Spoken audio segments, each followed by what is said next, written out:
আসসালামু আলাইকুম everyone, welcome back to my channel.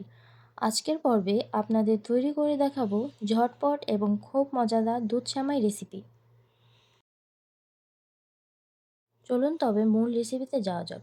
রেসিপির জন্য লাগবে আধা প্যাকেট লম্বা সেমাই, মেজারমেন্ট কাপের 1 কাপ চিনি, 1 কাপ গুঁড়া দুধ, 1 চা চামচ ঘি এবং 1 লিটার দুধ। চুলায় একটি প্যান বসিয়ে 1 চামচ ঘি দিয়ে সেমাইগুলো ভেজে নিন।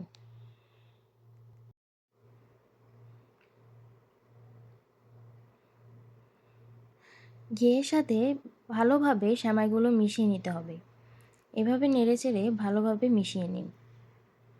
খেয়াল রাখবেন সেমাইগুলো যাতে পুড়ে না যায়। 2 মিনিট এভাবে আস্তে আস্তে ভেজে নিন। কিছুক্ষণের মধ্যেই সেমাইগুলোর মধ্যে সুন্দর একটা কালার চলে আসবে। দেখুন আমার সেমাইয়ের প্রায় কালারটা চলে এসেছে। এখন আমি আরেকটু নাড়াচাড়া করেই চুলার থেকে ফ্রাই প্যানটা নামিয়ে ফেলবো। অন্য একটি ফ্রাই প্যানে 1 লিটার দুধ ঢেলে নিলাম। এখন দুধটা ভালোভাবে গরম করতে হবে। এর সাথে আমি 1 চামচ ঘি মিশিয়ে দিলাম, এতে এর স্বাদটা দ্বিগুণ বেড়ে যাবে। ঘিটা ভালোভাবে দুধের সাথে নাড়া দিয়ে মিশিয়ে নিন। দুধটা বলক চলে আসলে চিনিগুলো দিয়ে দিবেন।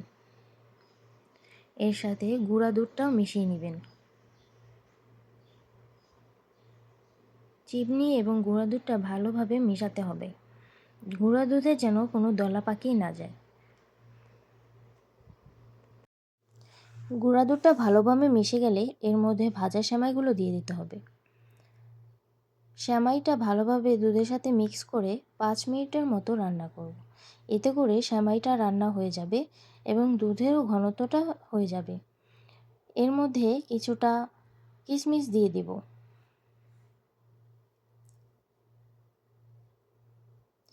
এখন দেখতে পাচ্ছেন আমার সেমাইটা প্রায় হয়ে গেছে। এর ঘনত্বটাও ঠিক আছে, কারণ এগুলো ঠান্ডা হয়ে গেলে আরও ঘন হয়ে যাবে। এখন আমি চুলাটা বন্ধ করে সেমাইটা সার্ভ করব। দেখুন বাটিতে ঢেলে আমি কিছুটা কাজু বাদাম এবং কিশমিশ এর মধ্যে দিয়ে ডেকোরেশনটা করে নিলাম। এভাবেই আপনি খুব সহজেই সুস্বাদু সেমাইটা রান্না করতে পারবেন।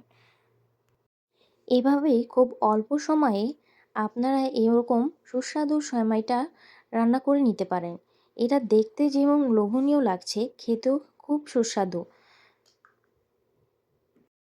খুবই কম উপাদান দিয়ে এই সেমাইটা তৈরি করা যায়। এই সেমাইটা খেতে খুবই সুস্বাদু। দেখুন এর ক্রিমি ভাবটা, গুঁড়া দুধ দেওয়ার কারণে এর ক্রিমি ভাবটা খুবই দারুণ হয়েছে। প্রতিদিন নতুন নতুন রেসিপির জন্য চ্যানেলটি সাবস্ক্রাইব এবং লাইক করে সাথে থাকবেন। দেখা হবে নতুন কোনো রেসিপি নিয়ে আপনাদের সাথে। ধন্যবাদ সবাইকে।